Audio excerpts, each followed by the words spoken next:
Ma'am अगर हम दांतों के बारे में बात करें तो हमने देख लिया है कि हमने बच्चों के बारे में सारी चीज़ों के बारे में बात कर लिया, विजडम टूथ के बारे में बात कर लिया है। अगर हम बात करें प्रेगनेंसी के बारे में, महिलाओं के बारे में अगर बात करें, तो क्या प्रेगनेंसी से दांतों पे इसका कोई असर पड़ता है या दांतों में कोई दिक्कतें आती हैं? जैसा कि हम जानते हैं प्रेगनेंसी के टाइम में हार्मोन्स का लेवल हाई रहता है, तो because of the increase level of different hormones हमारे मसूड़े और दांतों दोनों पे असर होता है। मसूड़े में क्या है कि कई बार आप देखोगे कि मसूड़ा सूज जाता है, तो वो सूजन जो है हार्मोन की वजह से है, और कई बार जो है माउथ से फाउल स्मेलिंग होती है, आने लगता है। प्रेगनेंसी जिंजिवाइटिस बहुत कॉमन है, पायरिया की समस्या वो भी प्रेगनेंसी में बहुत कॉमनली सीन होता है। तो मैं तो ये कहूँगी कि अगर आप प्रेगनेंसी कोई लेडी प्लान करती है, बिकॉज मोस्ट ऑफ द आजकल जो टाइम है लेडीज़ प्लान प्रेगनेंसी करती हैं, तो प्लान प्रेगनेंसी में पहले they should go to the dentist, take their dental treatment, दांतों की प्रॉपर स्केलिंग करानी चाहिए, और अगर डेंटिस्ट से विजिट करना चाहिए कि कोई दांत में समस्या हो तो उसको ठीक करा ले, क्योंकि नहीं तो जो कंडीशन है वो during the 9 month of pregnancy और वर्स्ट हो जाती है। दूसरा जो समस्या मैंने बताया, प्रेगनेंसी ट्यूमर भी देखने को मिलता है।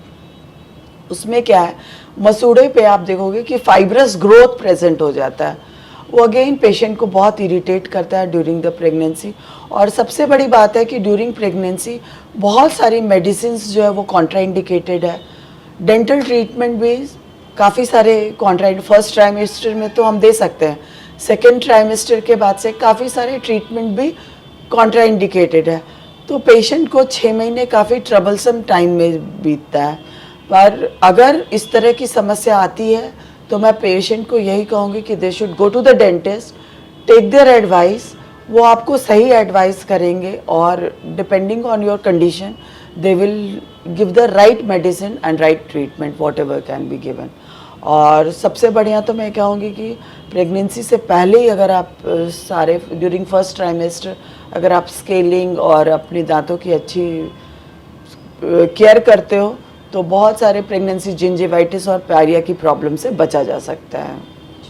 और साथ ही तो हमने प्रेगनेंसी की बात की है। अगर हम बात करें छोटे बच्चों की, जो भी न्यूबॉर्न बेबी होते हैं, जब उन्हें शुरुआत में दांत आता है तो इससे कहीं ना कहीं शरीर पे भी असर पड़ता है, फीवर आता है, वॉमिटिंग आता है, बहुत सारी चीज़ें होती हैं। बिल्कुल। तो इस बारे में कुछ बताना चाहिए?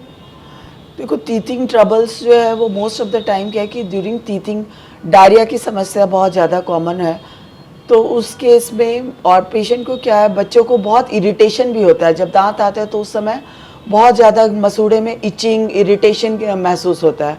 तो इसके लिए डेंटिस्ट के पास जाना चाहिए, they will advice you the proper treatment, जिससे कि टूथ इरप्शन काफ़ी कंफर्टेबल हो जाता है, both for the kid and for the mother, दोनों को काफ़ी अच्छा इससे रिलैक्स हो सकता है। और आजकल मार्केट में बहुत सारी चीज़ें अवेलेबल है, जिससे गम मसाज कर सकते हैं, ठंडी चीज़ें लगा सकते हैं, जिससे कि इन सब समस्याओं से निजात पाया जा सकता है।